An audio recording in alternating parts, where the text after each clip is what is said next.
จติอาระหาสีโตวาปุจจติอาระหาสิวะมังธัมมังนะวามังวะวังอะระสิติอาตะโก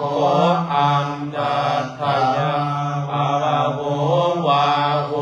ติวิวาโหวาโหติอาวาอวิวาโหวาโหติอาเอตาเทตาอุสันติวาโตวาอิติปิโคตวาโตวาอิติปิมานวาโตวาอิติปิอะระหังวามังวาวังวามังวาวังอะระสิติเมหิเกจิอัมภัตตชาติวัฏวินิพพัทธาวามโคตวาภิวินิวามาวังวาทวินิพาาวาอังวาภวิภาคังอาทาวาอารัตเตอาทารุตราวิสัมสาลานัสสะสัมปะทายาปะทายาโออัมปัตตาชาติวาภาปิริโยตัมยะโมตวานาวินิพพานัมมานิวาทวินิพพานัมจะวาหาวิวาหาวิมุทันจะอนุตตรังยัมวิสาจารณสัมปาทายสัสสิกิริยาโหติตัมมังปานาตังโพโคตัมมาจารณังกาตัมมาจัสสาวิสาปิอิทาอัมมาทาตถาคโตโลเกอุปาชติอาระหังสัมมาสัมพุทโธวิสัจจารณสัมปันโนสุขโตโลกวิทูอนุตตโรปุริสธรรมสารติสัทธาเทวมนุสานังพุทโธภควาโสอิมังโลกังสัทเทวกังสัมมารักกังสัพพะมะกังสัสสะนะครัพมะหิงปัสสังสัพเทวมนุสังสัยยังอภิญญาชัจฉิกาตวะปะเวเทสิโสธัมมังเทเสติอติกัลยาณังมัจเจกัลยาณังปริโยสานกัลยาณังสัพพังสัพพยัญชนะเกวรังอริปุณังปริสุทธังพรหมจริยังปักกาเสสิธัมมังสุตุนาติมหาปฏิวาพหาปฏิพุตโตวาอายัตราสมิงวาภูเรปัจจาสัตโตโสตังธัมมังสุตวาคเตคะเตสัตตังปฏิราเตโสเตนะสัทธาปฏิราเพนะสัมมานาคโตอิติปฏิสังเกปฏิเปนะสัมปัญญะเอวังวิทะเลตัพพังโสวิวิเยวกัมเมหิวิวิจัมภกุสเลอิธัมเมหิสวิปัสสังสวิจารังไอเวสังปิติสุขังปัทมังชานังอุปสัมปัชฌายยังวิหติเตมเตสะโหติจารสังส มิงปุณณจารังอังปะทามภิกขุวิตังวิจารณังวิปัสสมาอัจฉตังสัมปัสสานังเจตโสเอโกทิภาวังอวิปังกังอวิจารังสัมมิชังปิติสุขังทุติยังชานังอุปสัมปติอิทรติยังปิจาวะติจารณังสมิงปุณณจักรังอัมทังปัฏฐิโกอิติยาจาวิราคังอุเปขโกจาวิหารติสโตจาสัมปัชชโนสุขังจักกายเยนะปฏิสเวทติยังตังอริยาจาเยหันติติภะโคสติมาสุขาวิหาริยันติยัมปิญาณังอุปสัมปันจังวิหาราติเกตังเตสะโหติจารณัสสมิงปุณณจักรังอาวันทาภิกขุสักขัสสะจะปะหานาทุกขัสสะจะปะหานาภูวะเภวะโสมานะโสมานะสานังอาทังคัมมังอทุกขมังสุขังอเปหาสติปาริสุทธิจตุทังญาณังอุปสัมปัชชา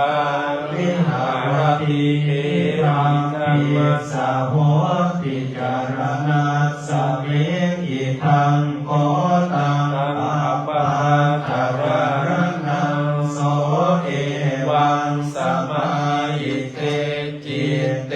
ปริสุทธิ ปริโยธาเตอนาคาเตวิหาตุปะกากิเลเสมุทุภูเตกัมมังเยนะเยเตเนกัสสะปังเตยานันตังสังฆังยัจเจตังอภินิหาราติอภินินาเมติเปติยาโหติวิชายนะปรังอิทัตตนังอิปัชฌานังอิทาปิสัสโหติวิชายะอายังโคอัมมังพันติวิชาอายังปุจจติอาภาภิกขุวิชาจารณะสัมปันโนอิติปิจารณะสัมปันโนวิชัยปิสาจารณะสัมปันโน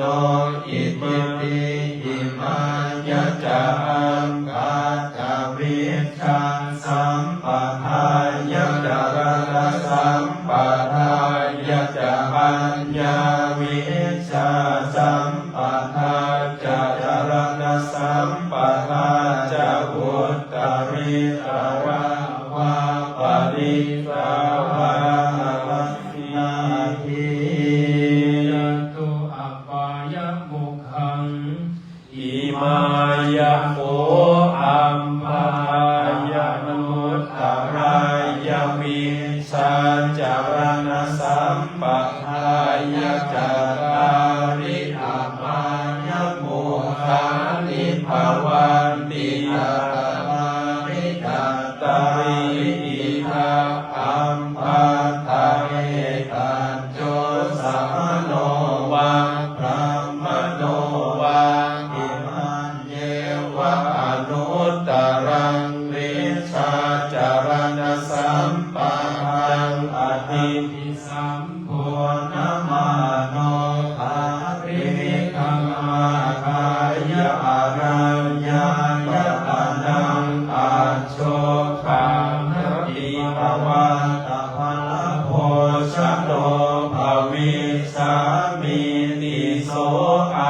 ยธาตุวิสาจารณสัมปันนังเส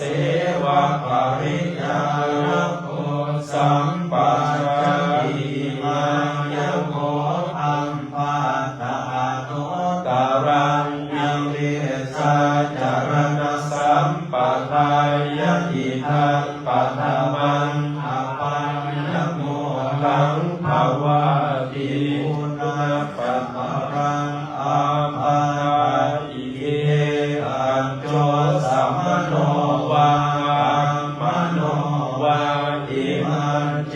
วะอนุตตรังวิสาจารณสัมปัฏฐังอนามิสัมปุณณมโน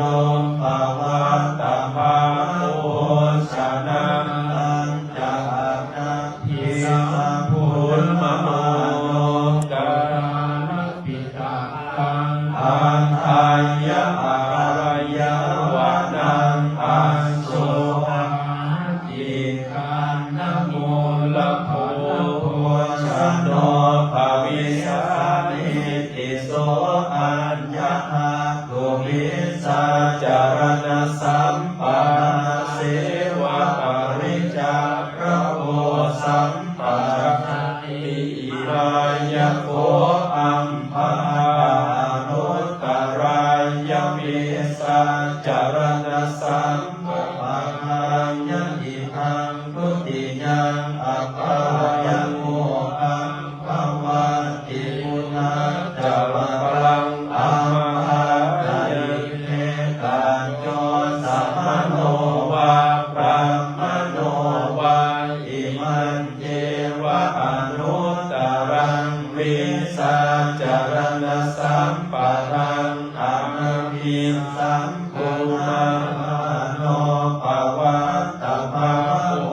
ชนะปัญจอามิสัมปุณณมโนกาณธโมละภวะโพสนะปัญจอามิสัมปุณณมโนภวัตตะมันตังวานิตังสมันตังวาอังอายารังปริตวะอังคิตวะรันโตอังชันติโสอังยัตถังตุวิสาจารณสัมปันนเสวะปริจาระโกสัมปัฏฐาติมัญญโกอัมภาตาโนตรายวิสาจารณสัมปัฏฐายะอิทังตติยังอภัญญโมหังภวะติปุณณะจารังอัมภาตายิเทตัญโยสัมมโนวาพระมโนวาอิมันเทวะอนุตตรังวิสาจารณสัมปัฏฐังอนามิสัมปุณณมโนภวันตะภาลโพสนะอัญจาติสัมปุณณมโนปันมะปุณณภาลโพสนะอัญจาติสัมปุณณมโนอังคิมาริจาเรียนจามิติสัมปุณณมโนจตุมะปาเทจตุทวารังอารังปริตวะอัญชติโยอิมานิยโตอิทิสานิอังคิติสัมมโนวาพระมโนวากามวัญญาทาสันติยถาพลังปฏิปุเชสามิติโส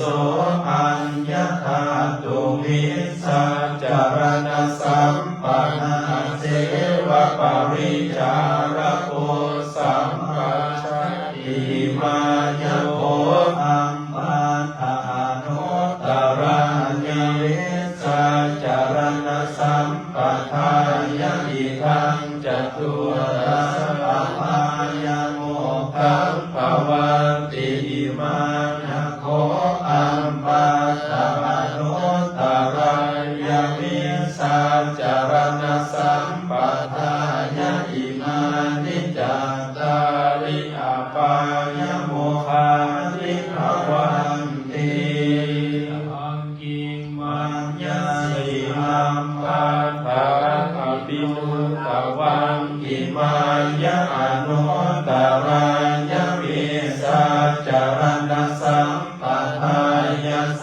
ทิทัสสิทาจาริยาโหติมัตโต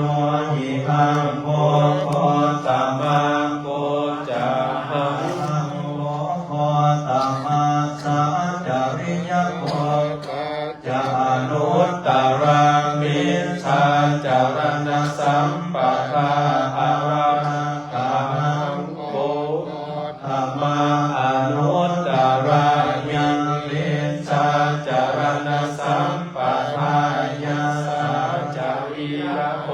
ติยัมกิมมัญญสิหังมัคคาตวังอิมันเจวะอนุตตรังวิสาจารณสัมปทังอนัตติสัมมโนภาวิวิหามหายะอารัญญวันราโทกามาสิสาจาริยปวัตตะภลโพชโนภาวิสาหิติโนหิทังโคธรรมังตังกิมมัญชสิหัมปันปิตวังอิมันเจวะอนุตตรังวิสาจารณสัมปันนังอนันติสัมพุทธมาโนภวะภะคะวะสนะกันจะอนันติสัมพุทธมาโนกุลาปิปิหังอาหายะอารัญญวันโสภามาสิสาจาริยโกภังวรภลโพชโนภวิสานิติโนหิหังโพโคตมังตังกิมมัญญสิอัมพันธาภินุตวังอิมันเจวะอนุตตรังวิสาจารณสัมปทังอนิสัมภูมโนภวัตตะภลโพสนะตัญจาทิสัมพุทธมาโนวันโมละภลโพสัตตะตัญจาทิสัมพุทธมโนภาสัมมันตังวานิธามสัมมันตังวาอัญญาภารังปาริตวะอังกิมปาริตันโตอัญชาสิสาจาริยโกติโนหิทังโพโพตมังตังกิมมัญญสิหังปัฏฐาภินุตวังอิมันเท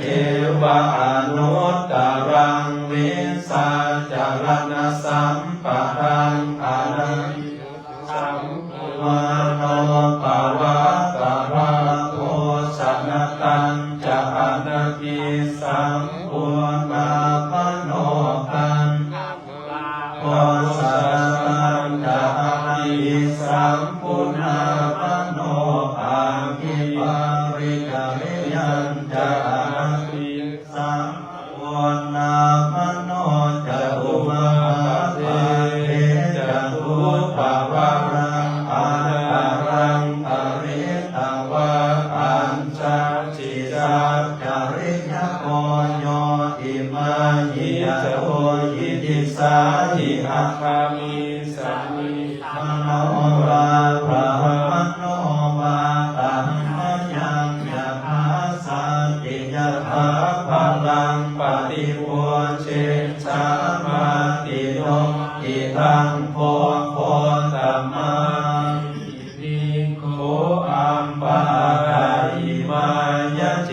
วะตวังอนุตตรังยวิชาจารณสัมปทายะปริโนสาจาริยโมเยติเปอนุตตรายะวิสาจารณสัมปทายะจัตตาริอาภานัญโยขันติภวันติตโนจะภวังปริโนสาจาริยโอภาสิตาโภปัตเตเอสาอัมภาราจาริเย นะพรหมเดนะโภคาสัตตินาวาจาเกจโมนะภาสัมมนกาเอนะกันนากันกวานาการจังจังกะเตเรธานังธรรมนาสังสาตังสันติอัตตนาปะปะทิโมปิอมริโกรัมมโนปัสสะอัมปัตตยาวะอะปะราตัญจะเตอิทังอาจาริยสัพพมมนัสสะโภคะสัพพิสังโอภะกะอิสิภาวานุโยโคพระโนโคปันนาอัมภาตะโกภะรัสสะอิรัญโยปะเสนะเสสะโกสัจจะทาติ